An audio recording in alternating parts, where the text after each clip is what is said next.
So I just got back from the theater watching the F1 movie, and I could honestly say that this is the second best movie of the year. And yes, I did reference the F1 movie as the second best movie of the year because Sinners is still the #1 movie of the year. Nothing's gonna change that. As far as the F1 movie, oh my god, this movie was amazing. Now, I was really trying so hard not to hold my bias towards this movie because I am a film nerd and I'm also a Formula One fan. So I was worried that I was going to go into this movie with a lot of bias, which I kind of did. But come to find out, this movie objectively is one of the greatest motorsports movies that we've gotten since Rush and Ford versus Ferrari. I'm gonna go over the basics, and then when I start talking about spoilers, then I'll let you guys know when I start talking about spoilers so you could save the video and come back later. Now, #1, when we heard a lot of stories about Lewis Hamilton being hands-on within the process of making this movie for like the past 2 to 3 years, after seeing this movie, you could very see his touch on this movie. This movie was very accurate to the sport, and as somebody who's been watching since 2022, I could honestly say, yeah, it's very accurate to the sport. Now, obviously, it's not going to be 100% accurate and 100% realistic because at the end of the day, it is a movie. Some things are going to be oversimplified just for the sake of entertainment. So to all the diehard F1 fans, you just have to have, you know, a suspension of belief just for a little bit, just to have fun. Not everything is going to be 100% accurate. And if you want 100% accuracy, just continue to watch the sport.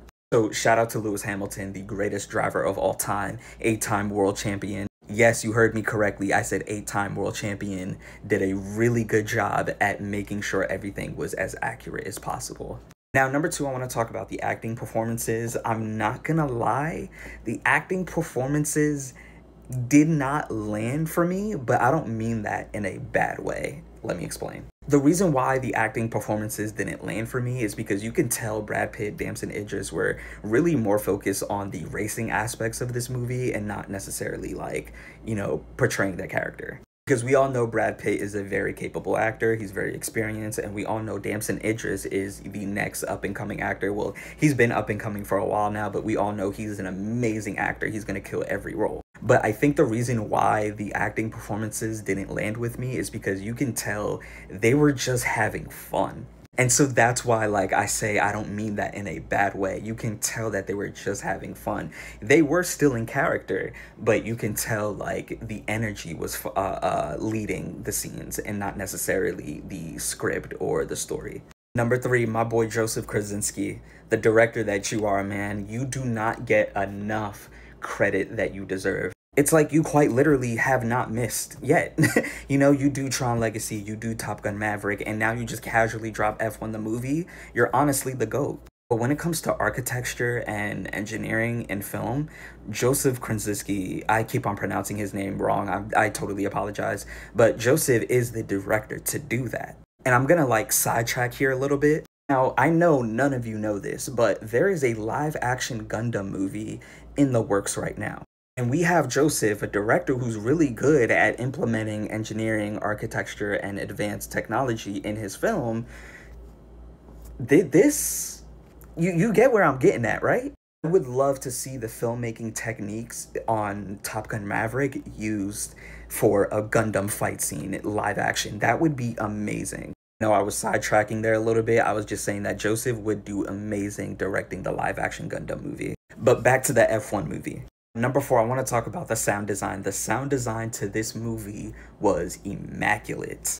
Now, a lot of y'all are going to hate me when I say this, but I went to go see this movie in Dolby and not in IMAX. Now, before you jump at my neck, hear me out. Now, I know with the motorsport movie like this, the key part of this movie, especially when it comes to immersing myself into this movie, the key part is going to be the sound design. And we all know the best format to watch a movie in when it comes to sound design specifically is Dolby. I didn't just want to hear the V6 engines in those F1 cars. I wanted to feel those V6 engines, if you know what I mean. Hearing the tools in the machine switch the wheels on the car and repairing the cars during the pit lane stops, it just felt amazing watching it in Dolby. Especially when there's wheel-to-wheel contact in those scenes where the racers are battling and you hear the wheels bump each other, it was truly amazing.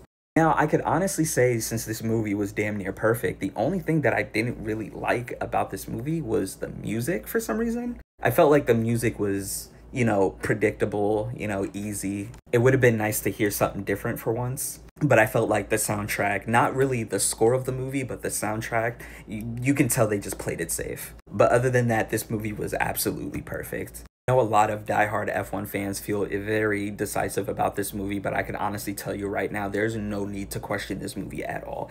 It's amazing. As per usual, stay woke, have a great day. I'll see you guys later.